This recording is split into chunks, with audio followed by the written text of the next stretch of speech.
You're so lucky, you just don't know how lucky. Because today, Chapter 11, The Vital Force. Remember how a couple of chapters ago we were talking about the theory of the four humours and about how Peat, even though it's been proven wrong, like years and years ago it's been proven wrong, Peat and his fellow homeopaths still believe that this is somehow a valid medical treatment in the modern age.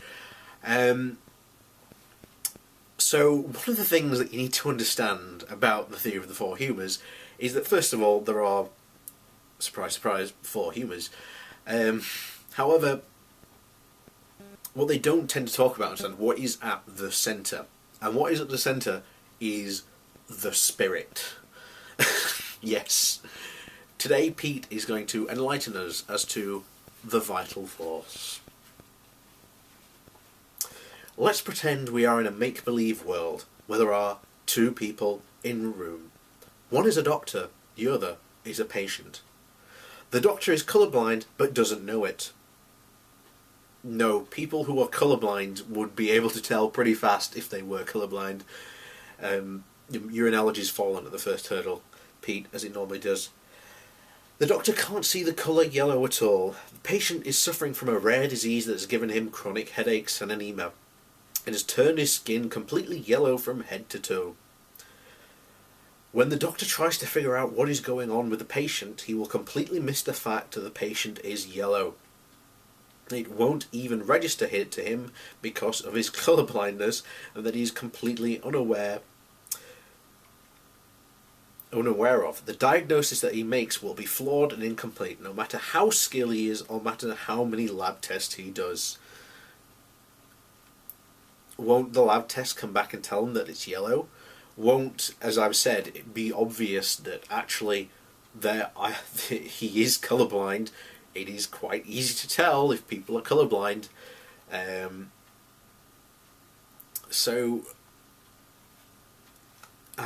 This analogy is just ridiculous. Now, in the above presented scenario, it is possible that the illness has turned the patient's skin yellow and that other signs of symptoms that the doctor will dismiss, like headaches and anemia, it is possible the doctor treats those symptoms with the medicine that is strong enough and will impact the patient's system and create some result. But the doctor's inherent colourblindness, he will be innating a lopsided treatment, and if anything gets cured, it will be by chance or accident, not by the hundreds of thousands of books and medical knowledge that he has, or the collected accumulative knowledge that humanity has gained on this. No, it'll just be random chance. Yes, because the hundreds of thousands of papers we have on how drugs work and their effectiveness is just random chance. Imagine for a moment that you are in the presence of someone who is dying. 1 second after death, the biochemistry of their body is exactly the same as it was for someone who was before death. So, if life is only a biomedical souffle, as the allopaths argue, that's not where they're arguing at all, when they die, also, why can't someone be brought back then to life once the hole is patched up and new blood is pumped in?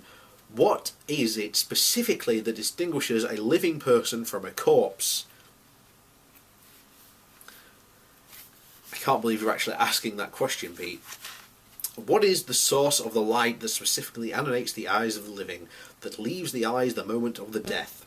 What is responsible significantly for the light of our dreams? How can a blind person dream about things they have never seen nor heard about? How can advanced yogis completely stop their breathing and heart rate for hours at a time and still live? They actually don't. They actually slow their heart rate, by the way. They don't specifically stop it. How can a person suffering from multiple personality disorder have different illnesses for each of their personalities? Allopaths and scientists have no answer to these questions. Well, I'm pretty sure they do, Pete, but I'm pretty sure you would probably ignore or just not accept the answer. They turn a blind eye to all these phenomena because they doesn't fit into their myopic worldview.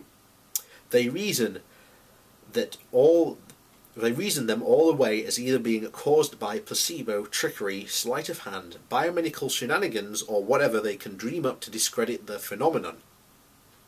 It's not discrediting.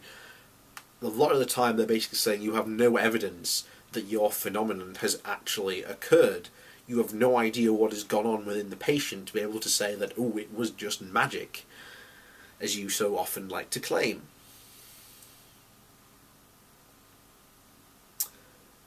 In doing so, they completely miss the fundamental fact of human existence, and that all holistic medical systems of medical and all regions of the world recognise the human body is inhabited and animated by an invisible spirit-like force, which was present before conception and persists after death. Can I get an amen?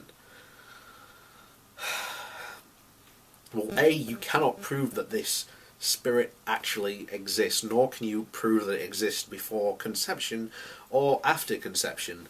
That is your belief, and I'm calling your belief stupid and outright dangerous if you are applying it to someone.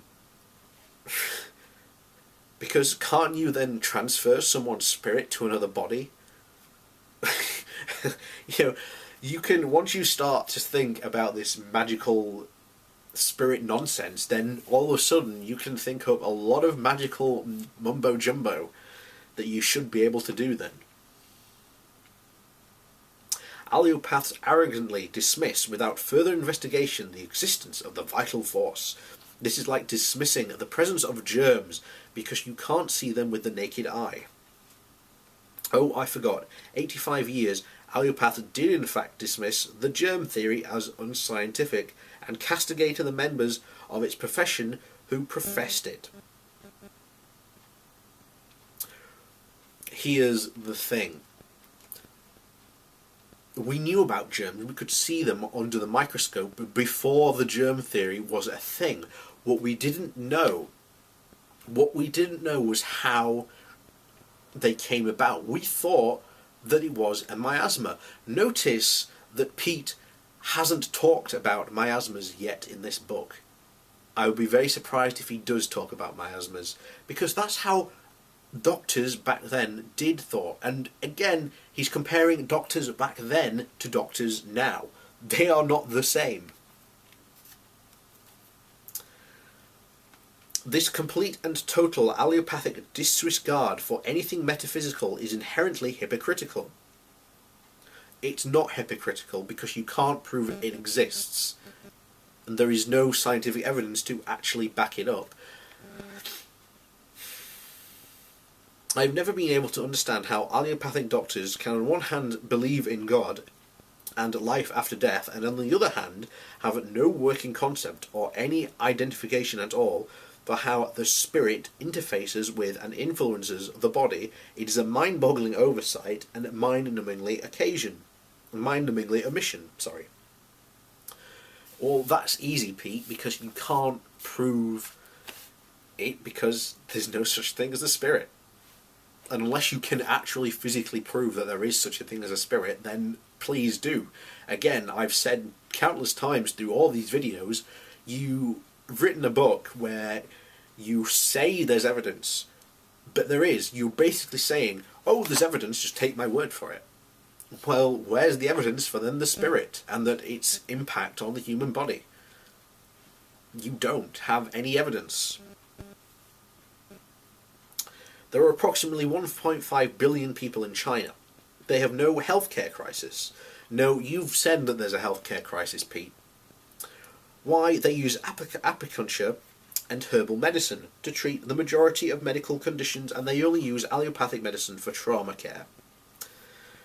No, they don't. The regions where it's developed, the traditional remedies, shall we say, aren't used. It's only in the far-flung regions and the areas that aren't developed which still use the unscientific medicine, because the people there aren't educated enough to be able to understand that well, that medicine doesn't work. Sorry, but that's the truth. And why they use acupuncture works for what?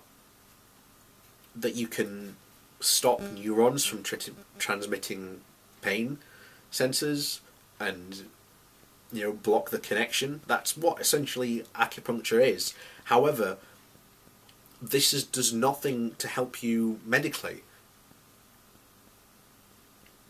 How does acupuncture work? The practitioners of acupuncture manipulate the unseen metaphysical energy. No, they don't. They basically put a pin in your nerve ending, which stops the transmission from being sent. That is the scientific explanation. That is how it works.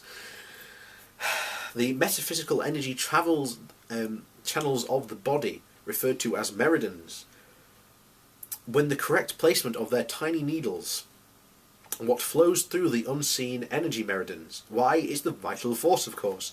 Because billions of people successfully use acupuncture every day. Hundreds of billions of people have successfully used acupuncture for thousands of years, but with no actual proven medical benefit, Pete. I'm sorry, but that is the case.